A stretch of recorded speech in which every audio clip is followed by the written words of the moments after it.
Hey, what's up, everybody? Welcome back to Conversations in Pop Culture. I have with me Tyrone Jackson from SoveReign Comics. So Yep. thank you for being on. No problem. Thank you for inviting me. I appreciate being on the opportunity. Thank you. Oh Thank you. man, I am super excited because I love speaking to people who do indie comics. I think hmm indie comics is the future of comics, and your company is very interesting. For those who don't know, Tyrone is the owner, writer, you're the editor on many hmm projects of SoveReign Comics. You also do some cover work as well Yep. as some pencils. So you're really running a good chunk of the show here. Yeah. And Um. Yeah. And it's fun because like when I started off, I started off by myself, but now, fortunately, I actually have two artists that I consider like my lead artists, like Mark and Marvin Marvita, and they've been working in indie comics for the longest. They only want to work in indie comics, but they're my main two artists that I go to. Then I have another artist, Damone, who's been helping.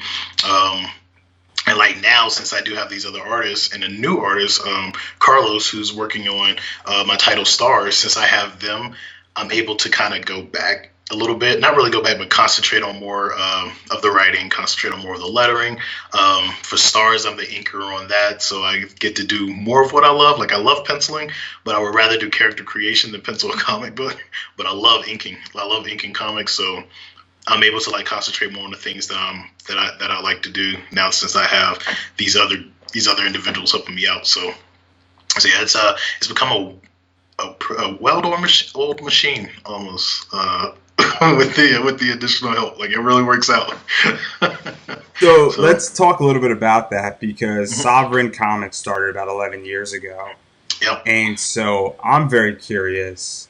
mhm. How did that all come about? What was the impetus? And we were kind of teasing it a little bit there, but Yeah. with some of your titles, but what kind of gave you that kick to do this and what was going on? Oh man. Well, like most of us, individuals in the indie comics world, a lot of us been reading comics since we were little. So I've always had that love for it. I've always had a love for reading comics and understanding comics. And I started drawing comics at a young age, but of course it was like a kid drawing it. So it looked like a kid drew it. Like I never really got to the point where I was like a mega artist or good at art until I got older. But I always wrote and stuff like that. So what brought Sovereign Comics on was I actually used to play this game called City of Heroes. Like, and I don't know if a lot of people play that. I know some people I probably know all remember that about game. that. Yeah, yeah, I City know of all Heroes was about that. Just so yes. everybody knows, in a Yep. few So, weeks, I'm going to have a guy named Ebass mhm.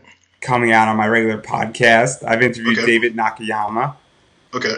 I know Dan Jurgens worked on a few of those. Mark Wade worked on a few of those Yep, comics. yep, So yep, it's yep. very much a top cow project. Yeah, yeah, and it was an awesome game, like playing that game. And what I ended up doing is like I created some characters in that game because I used to role play and stuff like that. But then when the game went under, or when it was starting to get to the point of getting under, I decided to start writing stories for my characters. So um, the first stories I wrote were for these twin characters that I created for the game, twin sisters, and like pretty much Sovereign Comics started with them. So their story is pretty much they are from the future.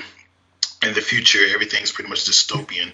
There's this one like villain who pretty much took over everything. He was a hero. He fell from herodom and became a villain. And because he knew how heroes operated and knew how they thought, it was easier for him to win against them. So he turned some heroes to his side, turned some villains to his side, and those that wouldn't follow him, he just killed them, laid waste to them. So they lost their parents in all of this, and their parents were known as being these top heroes. So as their story went, they wanted to figure out what happened. So they actually went to the past to try to find out what was the turning point, what happened, what caused all of this, to see if they could change it. And so with me doing that, I was like, well, I have their stories. Like I've written like 30, so I don't even have their comic. Their comic hasn't been done yet because I was like, if I do their comic, it's gonna spoil everything. So I can't even start on their comic yet. I'm like, cause if I even do their comic, like people will know. They're like, oh, so that's what's gonna happen. I'm not gonna read the rest of it, So it's like, cause everything is an interconnected universe. And so as I was doing everything, I'm like, man, okay, well, who are their parents? Who's their parents' friends? Like, they were these heroes. Were they on a hero team? Were they this? Were they that? So I started creating all of that stuff, and I'm looking at, I'm like, oh, okay, so this is their dad, this is their mom. They're part of this team. Who's on the team? Then I start creating the team, and that's how Cypher Team came to life, because I started creating that team and I started finding the members for that.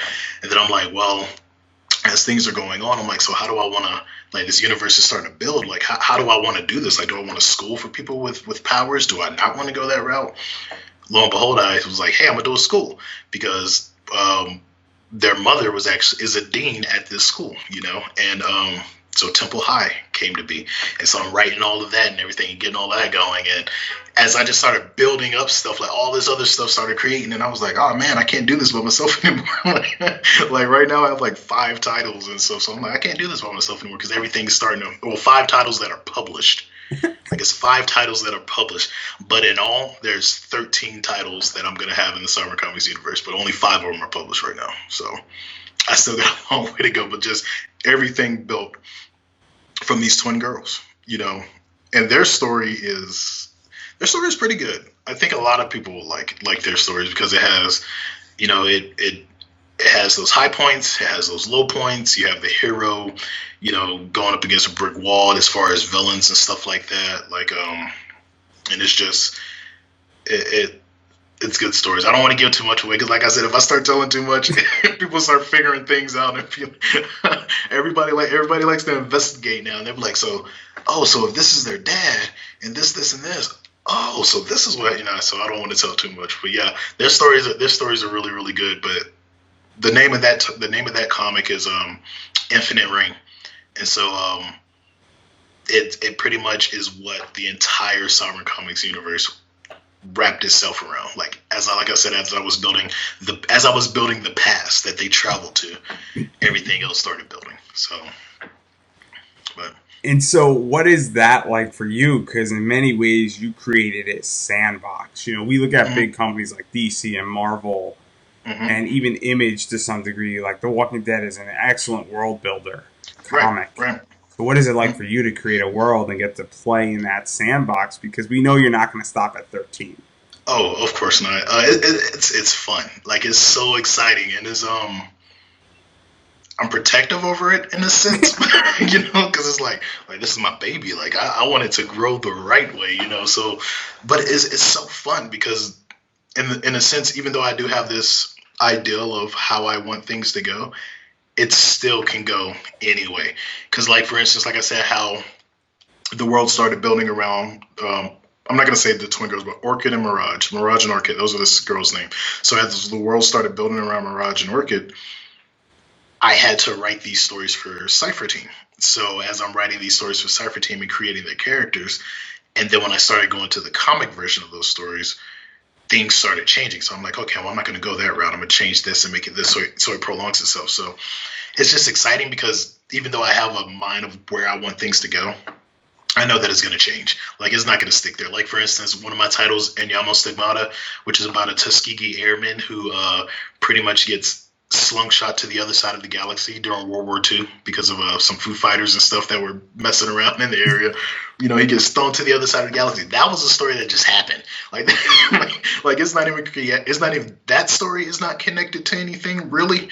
And then my other title, Orisha Exos, which takes place like even past their future line, is a mech title. Those are just 2 stories that happen.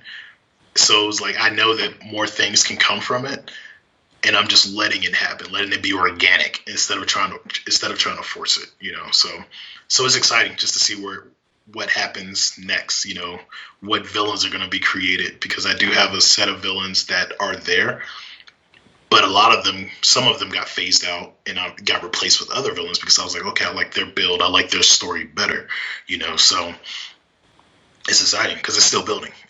So I don't, like you said, I'm pretty sure it's going to go farther than 13. Like, I'm pretty sure there's going to be spinoffs, because, like, even with Temple High, when people read that, people were like, now I want to know about the characters in Temple High. And I'm like, if I tell about each one of the characters, that's like 20 more titles. I'm like, I can't do that. Like, that's going to be insane. So, but it's interesting. I'm curious to see where it goes. Just as much as I think a lot of my fans are curious just to see what happens. I'm in that same boat. I'm like just geeking out the whole time. Like a comic comes out, I'm reading, I'm geeking out when I write scripts. Like, oh man, what's gonna happen? Even though I know, but it's still interesting just to see what's gonna happen. So, but it's fun. It's definitely fun. So. And now let's start talking about some of these titles. And you Mm-hmm. mentioned, excuse me, you mentioned Orisha Exos, which was Mm-hmm. done very early on. Yeah. And I like this one because it's a mecha title. I'm a big Gundam Yeah. fan. For those who don't know, Yeah. I Mm-hmm. love mecha. I was drinking last night watching some mecha anime. I didn't understand what was going on, but I loved Yep. it. And I love the designs in Mm-hmm. this comic because I think it's so well done. And I like the story because it's dealing with peace, and Mm-hmm. it's not exactly tied into the SoVerse, which we're going to get to in a little bit, but Right. it sort of is. Mm-hmm. Like it's one of those titles that I wanted to treat it as a standalone in a sense. So that's the reason why I kind of pushed it so far in the future instead of making it, close to the future or in the present. Because the Silvers, the way that I did it, everything takes place in 2050. So a lot of their tech is, they're still they're in that phase where they have old tech, but then they have a lot of new tech too. But with this story, I wanted to be so far in the future that nothing really, nothing is really phased. Nothing. It doesn't really bother anything. But with that one, I have two individuals who have helped me out tremendously on that title, and that's Damone Emerson, which is like he's the main artist now. Like I inked and colored the first one, and I realized there was a mistake, so I was like, "Hey, dude, you're doing the art for it." I'm like, you're doing the art for this one. Every book coming forward, you're doing the art for it. Like I'm like you're doing the art for it. So he's the main artist on that now. I just stick to the writing and the lettering and the character development and stuff like that. And then Thomas Johnson, who has his own mech comics called Rex on Universal, which is a really dope comic. Like he's already has like 12, 13 issues already. Like, and it's just full out war. So if you like Gundam and stuff like that, you're gonna love his comics. And he does a lot of my mech design. So a lot of those cool mechs that you see come from this individual who's been.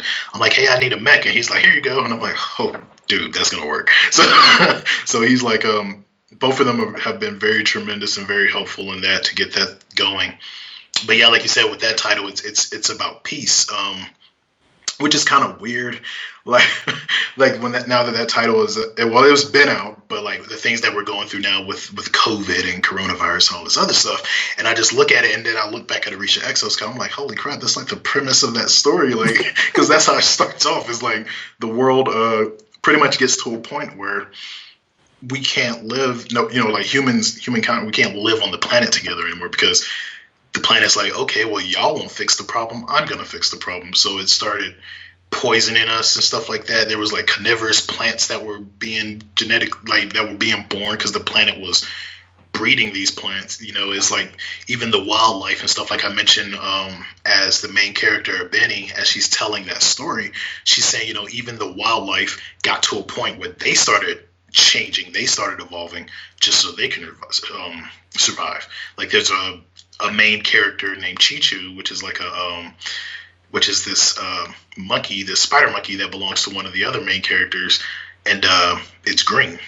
So like we look at spider monkeys aren't green, but because of the evolution that they've gone through, it's green because so it can camouflage and all this other stuff. It's like hyper intelligent, pretty much on the verge of talking, but it doesn't talk, but it's like has human intelligence and everything because it had to evolve. But pretty much what ends up happening is like with any sinking ship, some people are going to leave, and unfortunately, some people are going to be left behind. So that's what happened. So you had countries come together to start all these space programs and everything. They're like, hey, we need to find a planet. We need to get out of here. Of course, you can't take everybody on the planet, so people leave the planet, and people were left on the planet. So the people that were left on the planet, it was either, you sink or swim. What are you going to do now? So they one individual, like, cause in the beginning, of course, chaos ensued. People fighting each other. People are, stealing food from each other and not knowing what to do and all this other wildness. And so an individual came together, hey, we can't do this. We got to stop. Like, even though they left the planet, we still can get on our feet. So eventually they got on their feet. They started building up. And then 400 years later, now they've colonized the planets in the solar system. They've colonized the moon. They're everywhere.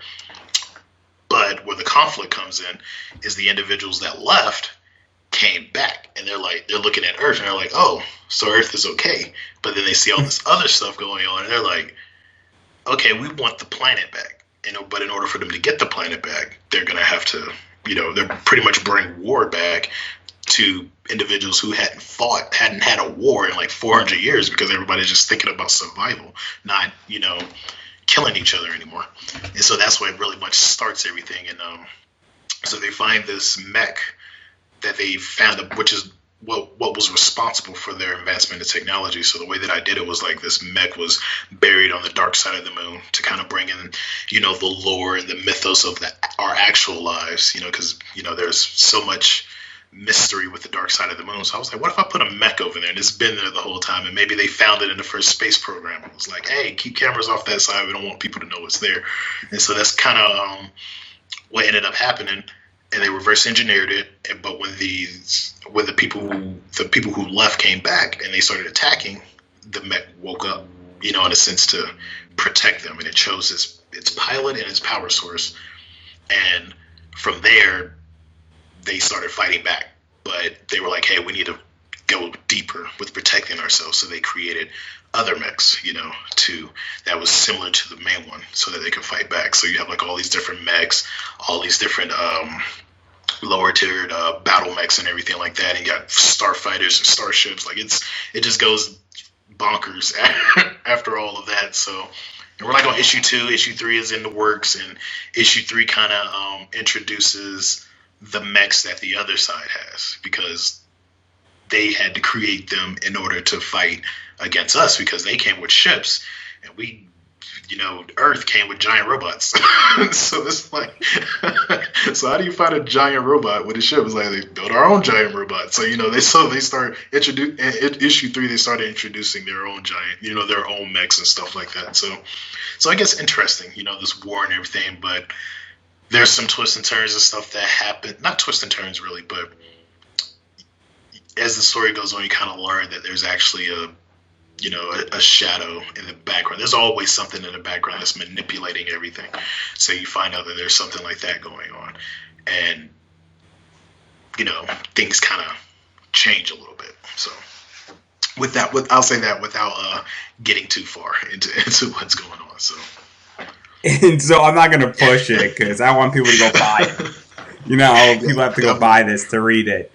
But I am curious, because this was, and you realize very early on, that you should not be drawing and doing the art on this. Yeah, what was that like? Because this was a very early book for you to do, and what is that like to recognize and realize where your strengths lie, where your strengths don't lie, because you are an indie creator.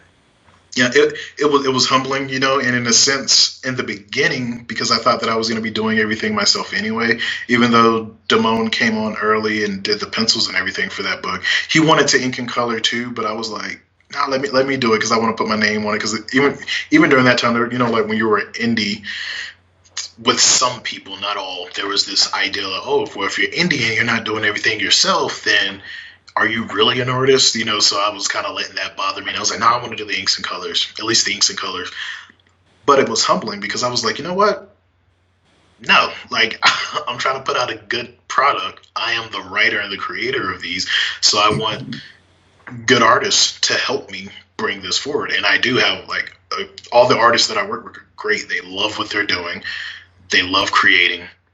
And so they love the stories that they're working on, and so that makes it that much more fun, to work with them, because I can even present them a script or something and say, hey, this is what I want to do, and I give them all like creative freedom. Like Damone has come to me many times, and he's like, hey, instead of doing this, let's do this. So like we've gone back and forth, we've bumped heads and stuff, and I've gotten mad, and I'm pretty sure I probably made him mad.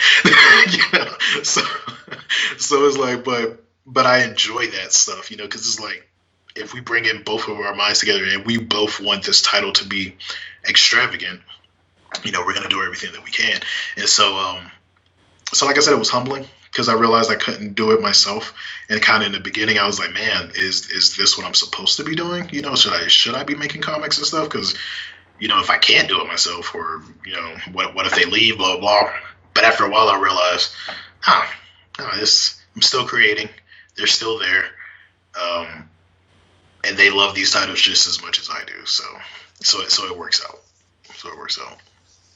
And then another humbling title, probably for you, is Anonimo Stigmata, or you can correct me on how it's pronounced. Enyamo Stigmata. So pretty much Enyamo Stigmata. It is a hard title to for people to say, and I realized that later, and I was like, oops, because I want to do something different with the title, because I like anime and manga as well, because I bring a lot of those elements into my comics, because I've had people who make make Western comics or American comics, and they'll ask the question, they'll be like, well, why is manga and anime beating comics so much? Like, what are they doing that we're not? And I'm like, character development.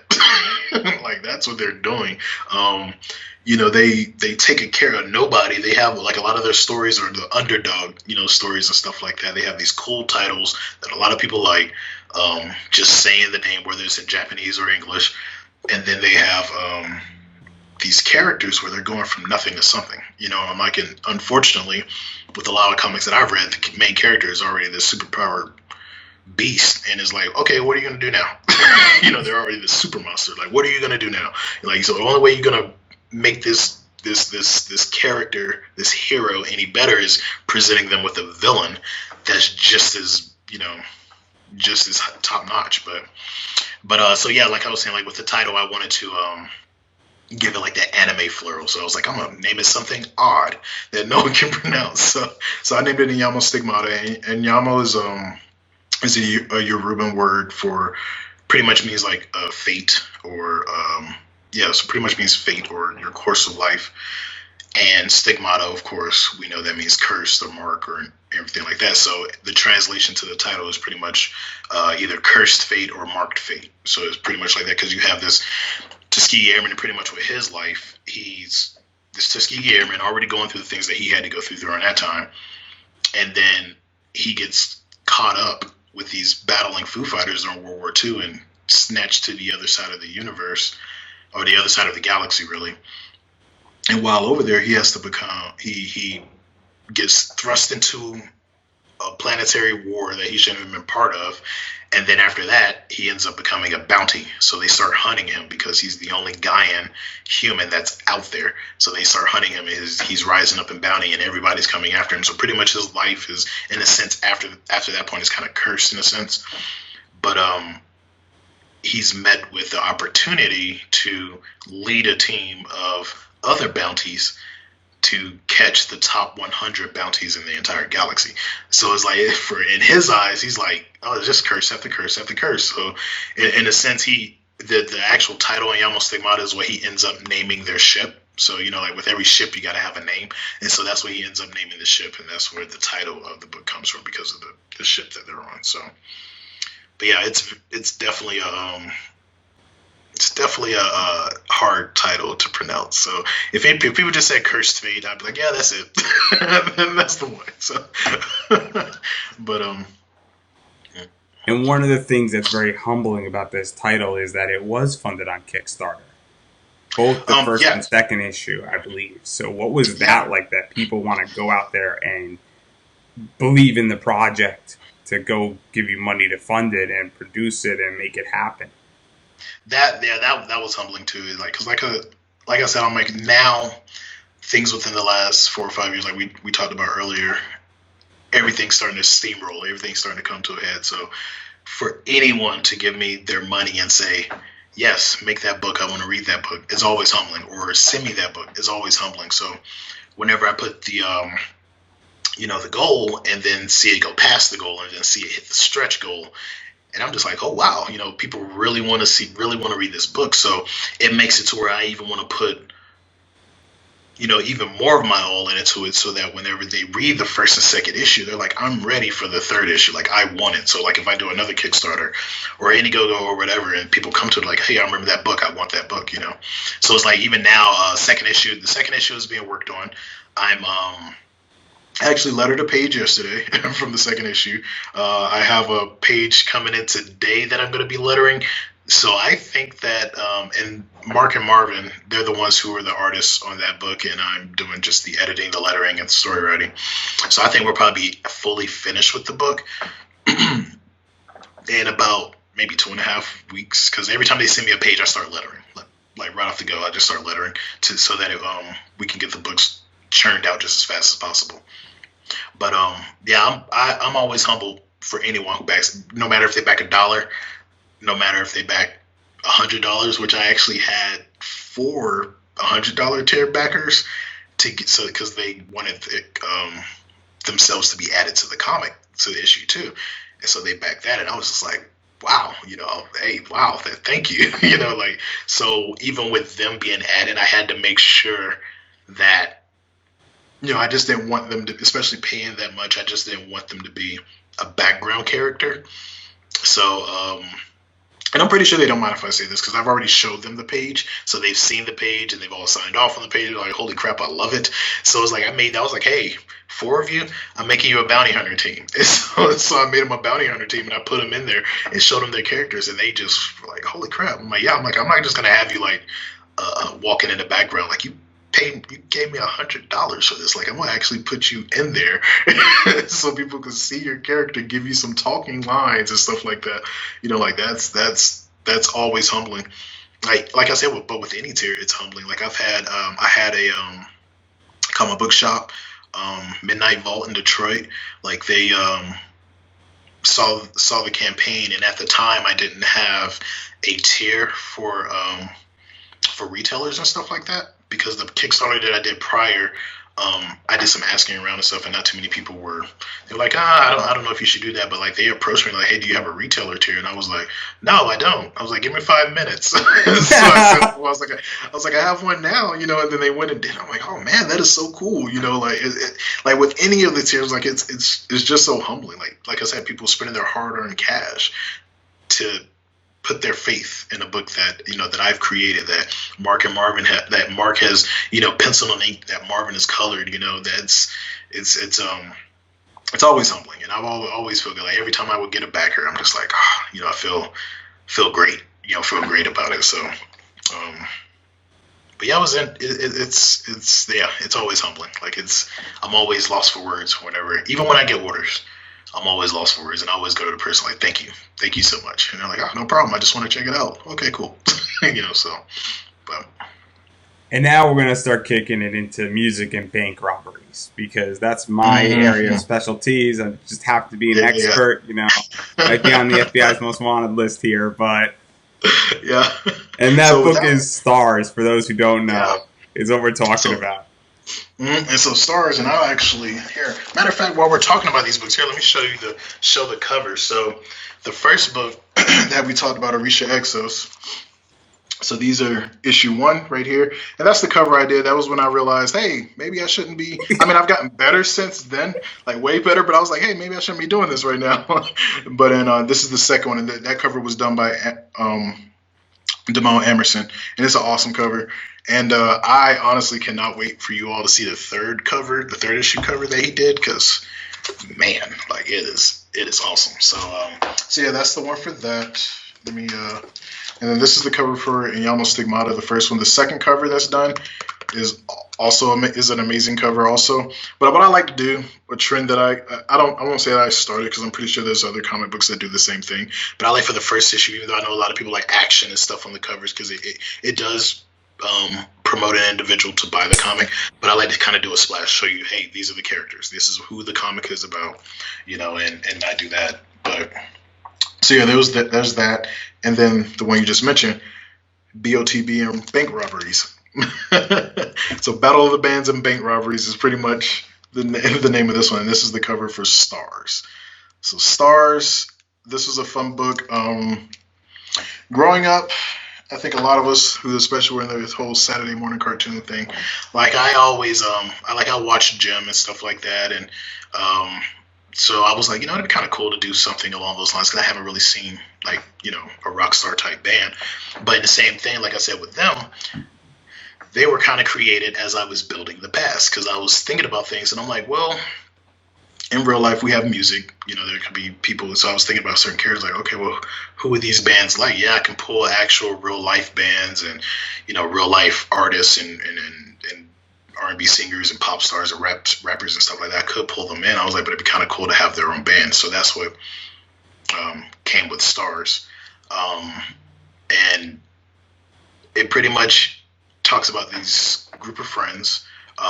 They weren't all friends at the beginning. They came from different walks of life, but they all had this idea to go to LA. They wanted to go to LA.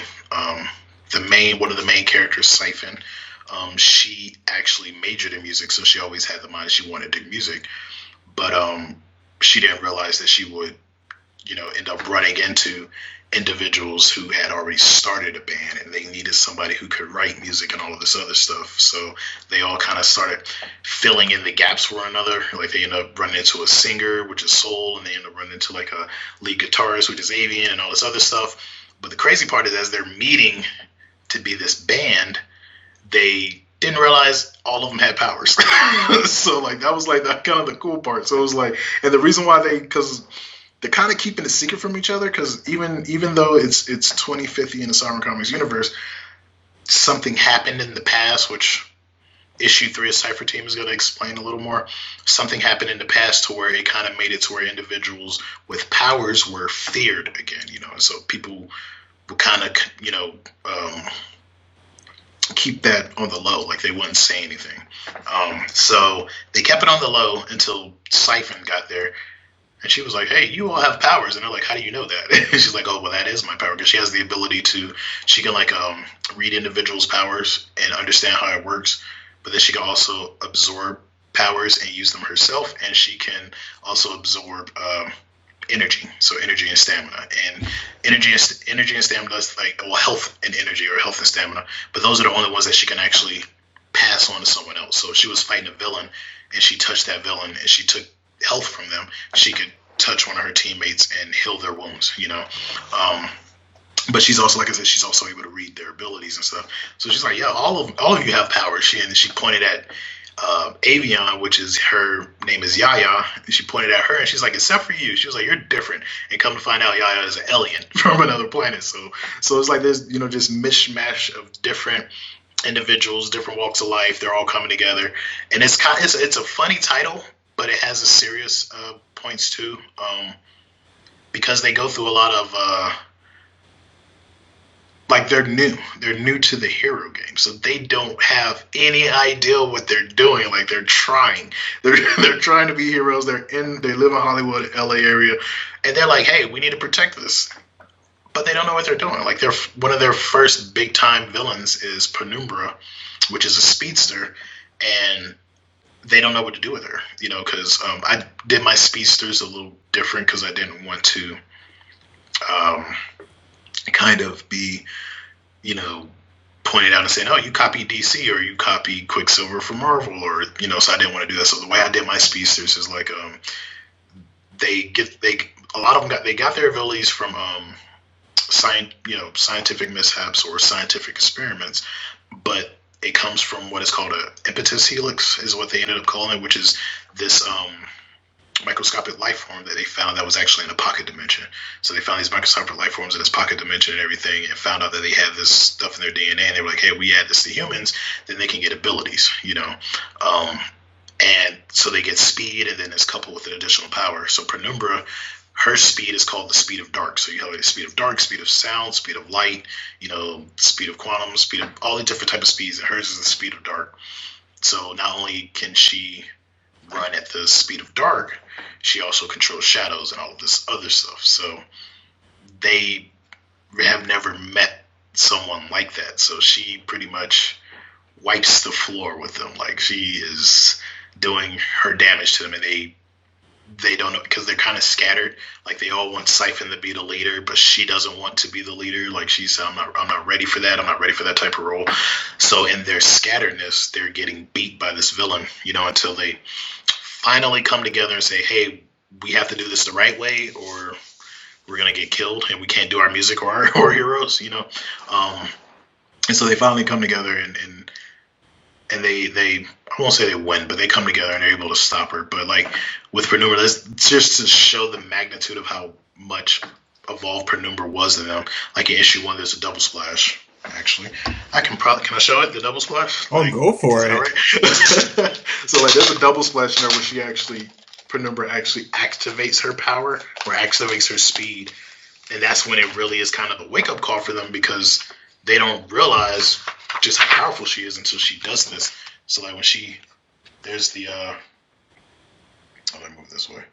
So there's the double splash right there, where she activates her speed, like, and just breaks the sound barrier and just throws everyone back, to include the sheriff that's like, well, not the sheriff, but the police detective that's there, you know. So that's when they really realize, like, hey, she's a force to be reckoned with, and she's gonna take us out, you know. And she kind of does, you know. And like in issue 2, there's one part, and I told the artist, I was like, I want this to be vicious. And he was like, how vicious? Because he likes drawing, because he's good with monsters and stuff like that too, Carlos. So he likes drawing vicious stuff.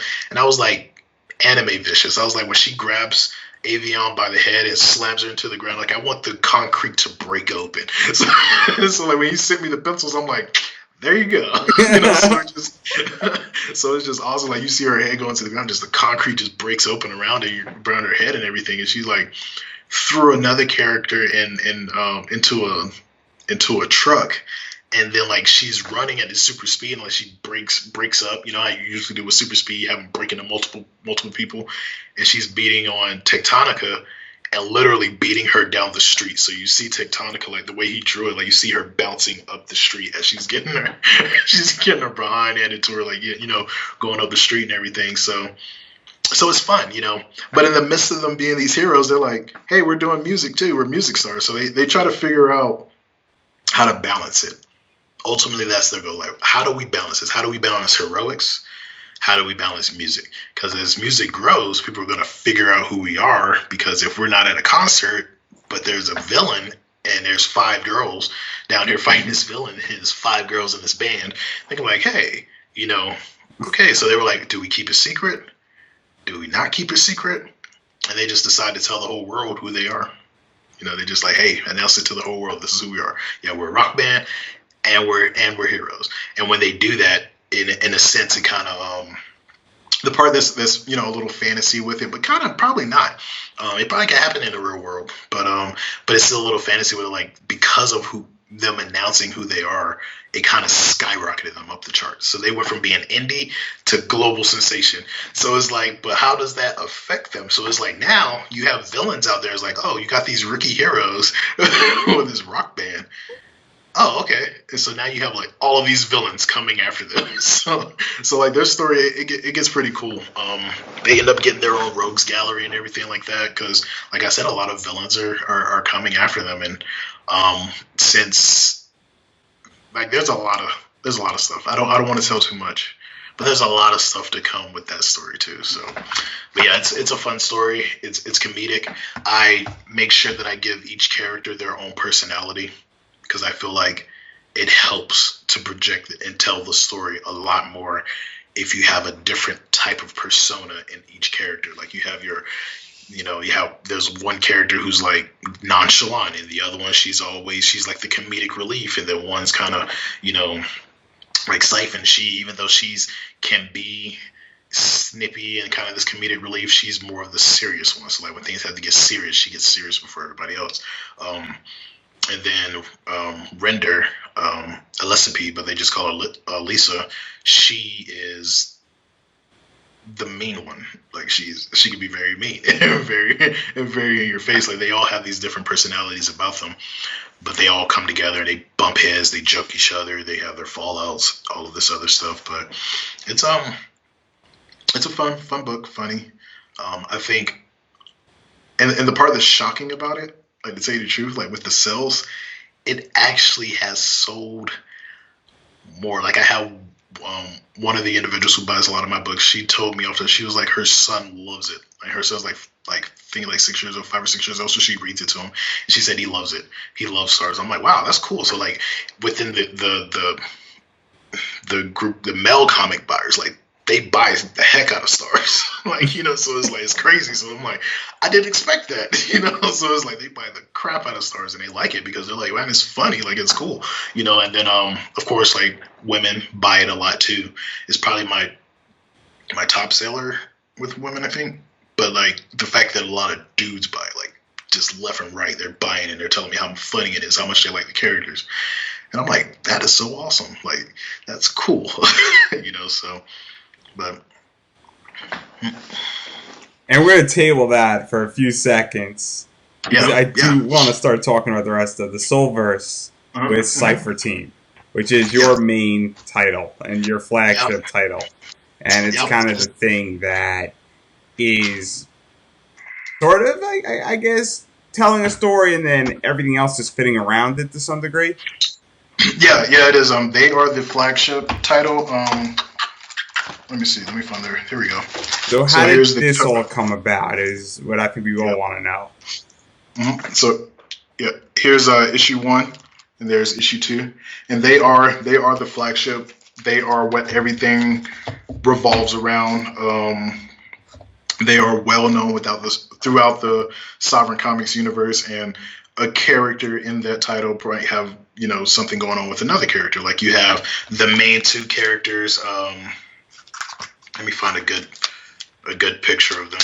But like, the main 2 characters, who are known as the Gen Hunters, that's like their code name. They're a husband and wife duo. Their son is the main character in Temple High, you know, so they bring a lot of that into Temple High, because now that's the reason why he's singled out, you know, why students are wanting to challenge him and so forth. So like, it's like those 2 characters right there. Like, their son is the main character in Temple High. So it's like a lot of things. Like, even in Stars, like Cypher Team, whenever things like after they have this fight in their first story for Stars, Cypher Team is going to be the one that comes to them as like, hey, good job, but you did that incredibly wrong. So, like you messed up. Like, do you see the city? Like, do you see what you did? So it's like, so they kind of bring them under and, like, you know, make, like, there's a tutelage. So like, hey, we're gonna put you through training, like hero training, so you can understand how this works a little more, and then you can like look at things like, okay, there's a villain here, let's get the people out of the area first, you know, before we fight this villain and everything like that. So so Stars is up meeting Cypher Team and everything, and like I said, the one main character, who is the father of, did I say that? Yeah, who is the father of the twins? He's part of Cypher Team. Trying to find a good picture of him. So yeah, him right here. He's the father of the twins who actually everything from SoveReign Comics came to be. So like, their father is on Cypher Team. Their mother is the dean for Temple High. You know, so like, everything just kind of revolves around this title. So like, a lot of the main stuff that's going to be happening, a lot of the sagas and everything that comes from it will be coming from this title. A lot of the villains you might see in this title first, and then they'll branch out to other titles and stuff like that as their stories evolve. And the cool thing about this, the way that I usually pitch this title, I tell people, I'm like, it's G.I. Joe meets X-Men. Like, that's the quickest way to say what Cypher Team is. I'm like, because they're not your normal heroes. They will, and I've told people before, I'm like, they will kill someone. So if you see them kill someone, like, don't be like, oh, heroes don't kill. Like, no, they are an anti-terrorism unit. Like if they have to take someone out, they will take them out and be like, okay, well, they didn't stop when we asked them to. So, they kept killing people. So, we had to. And like, for instance, 2 of the main characters that really do a lot of killing in this title, I would say, are, hold on, I'm going to show you both of them. So you have Sinjera right here. This character, she does a lot of killing. She's a ninja. She's trained to kill. She's trained to gather information and trained to take people out. She's an assassin. So she does a lot of killing, and I would say, I'm trying to find a good picture of her too. Well, Yeah. So alchemy. So right there, she does kill. He'll probably kill someone too. Because both of them are part of the military, so they take someone out too. But yeah, so it's like those two, alchemy and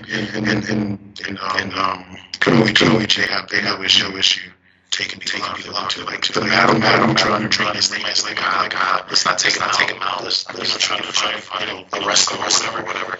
But the other ones, if they don't stop, I'm take him out. So they're different. They're different type. That's why I tell my the closest thing to them is the GI Jackson. So, but yeah, everything revolves around this title, and even with issue 3, which we're going to get to work on because we're doing Temple High issue 2 next, and then we're going to do issue 3 on this one. And issue 3 for the Cypher Team, it introduces the villains that are called the Angels of Anarchy, and where that world building comes in is 10 years ago they were this organization called Temple, which is an organization that was created for individuals with powers. It was to protect individuals with powers and to protect those who did not have powers. They ended up getting their own country, but all of this other stuff started happening, and lo and behold, they decided to create a hero team.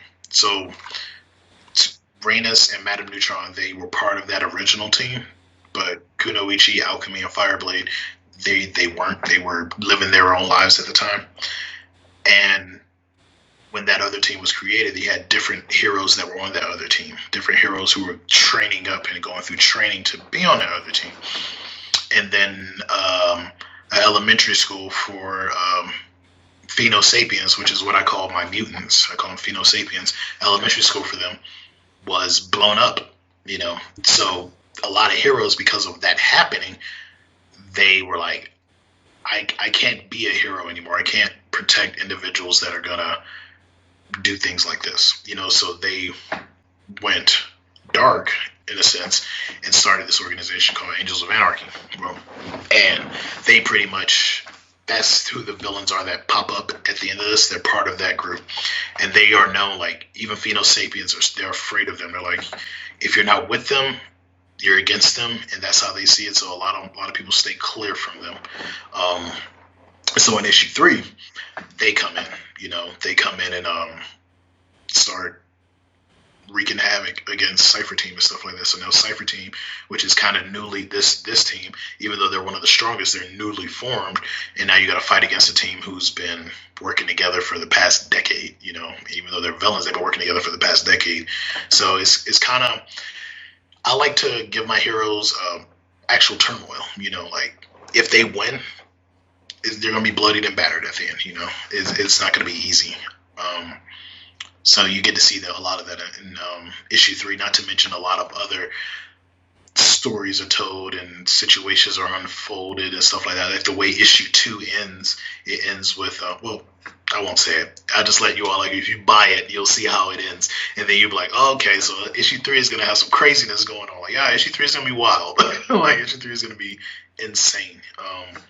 But yeah, it's the flagship. Everything circles around that. Like, all of the titles connect through that title in some way, shape, or form. Like, even in Orisha Exos, like, the only connection that I have to the past is the main character, Abeni, and her last name is Rain.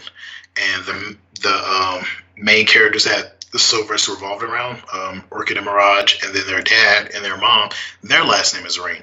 So she's technically a descendant of them, so that's like the only connection that I have with that title in the past. But yeah, almost every title has some type of connection to Cypher Team, except even Ayamo Stigmata will eventually, but even Ayamo Stigmata will in the future have some type of connection to where it comes back to Cypher Team. But and what is that like? Because a lot of stuff is going on, connecting everything, and then just even alone, if you just look at Cypher Team alone, there's so much stuff going on in there. Yeah. What is the planning like, and what is even the thought process of building out and making sure everything connects? Because that's rather difficult. Yeah, OneNote is my friend. Like, I use OneNote so much. Oh man, I use OneNote so much. And then I have like a app on my phone that I use whenever I have ideas on the fly called Mindly. And so like whenever I have a story and stuff like that, I use that to track all my points, because you can, like, you remember like growing up in school, you would do like the web and everything, like your plot web and stuff like that. So Mindly allows you to do that plot web. So I do that so that I can keep things in order. And then with OneNote, I have pretty much the entire universe tracked out, like not really tracked in history, like I said, because I want that to be I want that to happen fluidly.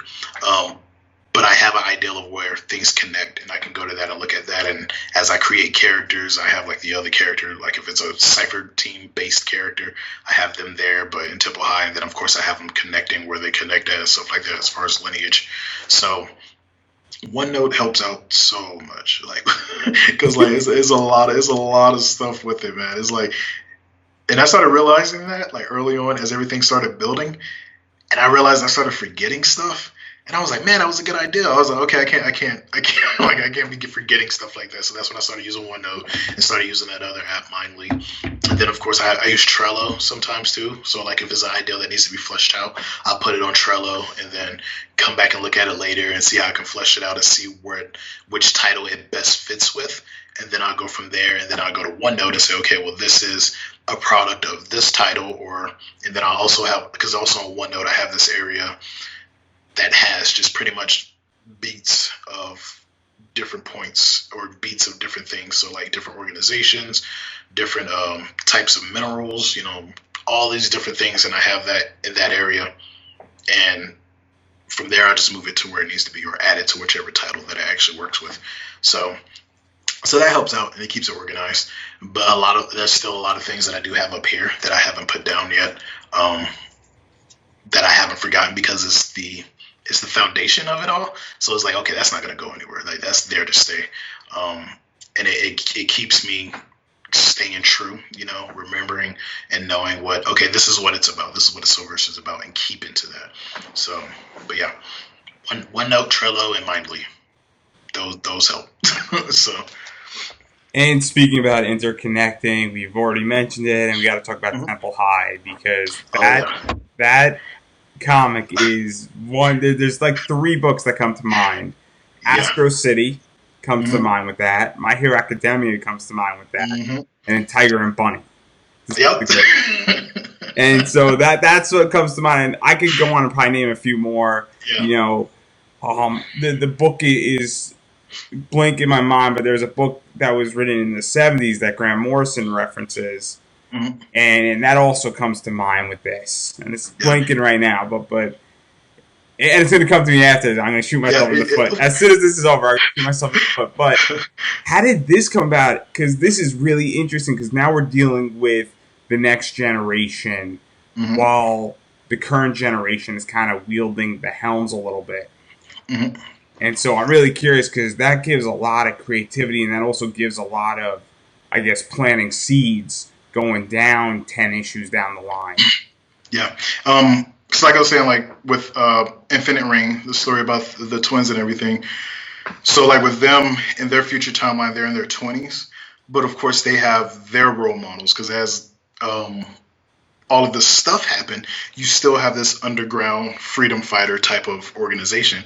So a lot of these students are running that freedom fighter team. So like you see them in the future, they know these twins, they're leading these. Now, of course, they don't know them in the past when they're young, but in the future they know them. So as I was building all of that and everything, and I'm like, oh, I definitely have to bring them in. I want people to see them before before it gets to that point, like once Infinite Reign starts. Because I always like that too about some stories, like when you'll tell the story, like, oh man, that's an awesome hero, but then like, hey, we're gonna tell them about their childhood. Like, oh, okay, cool, I want to check that out. Like, like with Smallville, learning about Superman in his childhood, like all of that stuff was kind of cool. So I decided to do that with this book, and the part that I would say was a little hard. I mean, I kind of had it in mind how I wanted to do it, but it was still hard, was just understanding how the school was going to work. So, of course, I did research on different schools and stuff like that. Remembered myself from when I was in school and in high school and stuff, almost 20 years ago? Jeez. So I remember all of that and everything, and I'm like, okay, I'm gonna take all of that and smash it into this book. And then, like you said, like anime is notorious for having all of these, manga is notorious for having all of these books with high school students, and like they're going through tournaments and all of this different stuff and everything to show that they're the strongest. And I was like, okay, well, I always like those elements, like My Hero Academia. Like I like the element of that. Like there's gosh, why is it escaping me? But it's like this magic one. Not the 35th Magic Platoon, because that's a big one. Well, that's a big one, but it's Broken just Blade. Like it was Broken Blade's like, another one. It was like big as it was going on. Matter of fact, let me get Crunchyroll because I'll find it right now. But it was big while it was going on, but then it kind of died off. It was but pretty much they were pretty much in the school. They were doing these. No, you know what? Hold on. But yeah, they were doing these tournaments. It's called One Punch Man. No, not One Punch Man. Dang it. I'm going through names here, Yeah. So it's like, but like all of that stuff like that, all of that stuff going on. Ikitosen? Huh? Ikitosen? Oh, no, not Ikitosen. Crap. Now it's going to bother me. That's why I got to look for it. This is how we do things live, everybody. I know another one where they kind of did it with the whole school thing was a certain scientific railgun. So there was that one that was kind of cool. That one's a good one. And then this one, because it was like I think it was like two cousins, and one of them was like, he was like this awesome like magic user and stuff like that, but he kept it secret when they were going through the school until it was time for them to go through the tournaments, and then people started realizing how good he was, and he had used like two guns and stuff like that. Gosh, the name is freaking escaping me, and I can't find it right now. But anywho, so yeah, like so like with doing all of that stuff, I was like, how can I do that and keep it Western? So like I kind of took all of that and brought it into the Western atmosphere. So it's similar in a lot of those points, because in Temple High, which is what they call the school. So the title of the school, or the title of the book, is mainly just based off the fact that the individuals that go to the school, a lot of the students, their parents work at Temple and stuff like that, and they're known as Temple babies, because it's like, oh, you grew up in this life. And then of course you have like some individuals who were brought in because they were from like America or Nigeria or Japan or Italy, Ireland, all these different countries, and they were brought in because it's like, okay, you have powers, and this is a school that allows you to go here, not only learn, but learn how to use your powers around individuals that are, that are like you, who you kind of would, you will be safe to use them. You'll be safe. Yeah, you will be safe. You will be safe because you're with people like you, and then normal people will be safe because if you have like this other part that we call in the SoveReign universe is called Zen fits, which is like if people can't control their abilities, like things like that happen, so you can't control your ability. What happens if you're in a class and you get mad, or you're, in gym class and you're being competitive and your powers just activates, so they created the school so that individuals can go to it and, be safe and keep each other safe. But they have this part of it, which is their tournaments, their echelons.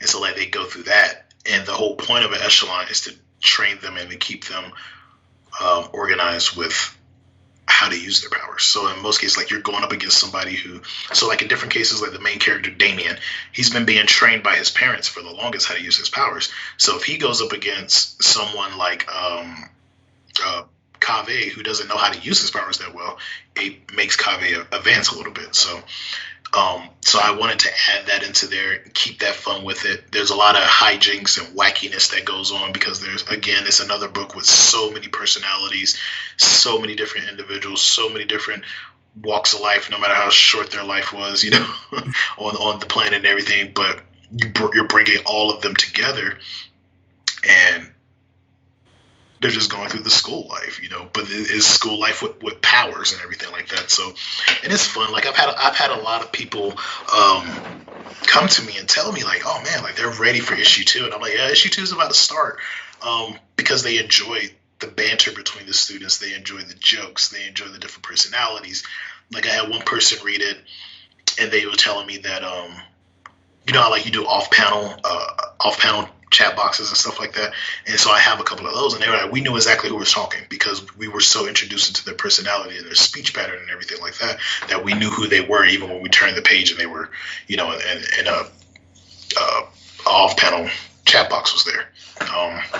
We had the covers for those, and I think a lot of people like the covers too because I try to do something different. So, like, this is the main cover. Like I said, I always like doing stuff like this for like the first issue, just so people kind of get an idea of what's going on. And then this is the first virgin variant that we have ever done. Actually, let me take this out of here so it doesn't glare up. So, and this was kickstarted also. So yeah, this was kickstarted and it actually did well. So this is the first virgin variant that we have ever done. And what I do with my variants and stuff, I call them Orange Backs exclusives because I have like this theme going with the back of the comic where, so like, you'll have a variant. If it's orange, it's an Orange Back exclusive. So you'll know you have the variant. It has all the information down here. Because I have this, like I said, I have this theme going where a lot of my comics, like with Cypher Team, the back of their comics are red.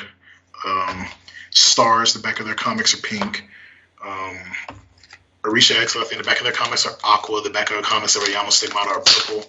And then the main covers, so the back of the covers for Temple High are, the main covers are orange.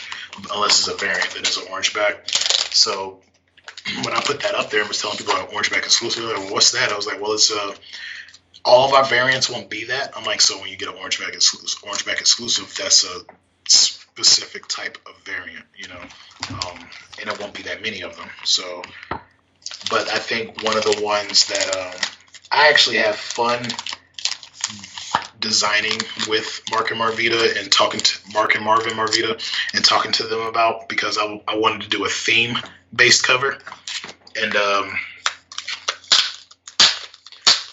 did this. I came up with this idea. So so like with Saved by the Bell. So it's like a Saved by the Bell-esque type theme cover.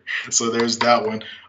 But what I wanted to do to make it extra, I was like, I wanted to make it like it was almost like an old VHS. So I have the back of it, where if you remember what the VHS tapes look like in the back, so that's what it looks like in the back. But down here, instead of saying "Please kind rewind," it says "Be kind, bag and board," or So instead of saying "Be kind, please rewind," it says "Be kind, bag and board." So it was just something different to do, and a lot of people like that. Like this one, actually sold a lot more on the Kickstarter than the Orange Back exclusive. So it kind of got me an idea. I was like, man, maybe I should do more of these theme type variants and stuff like that. So, and let's talk about your Kickstarters, because one of the things, and I had Steve Tanner on a few days ago, and we were talking about Kickstarter, and he's in the UK, is your Kickstarters don't have that high of a threshold.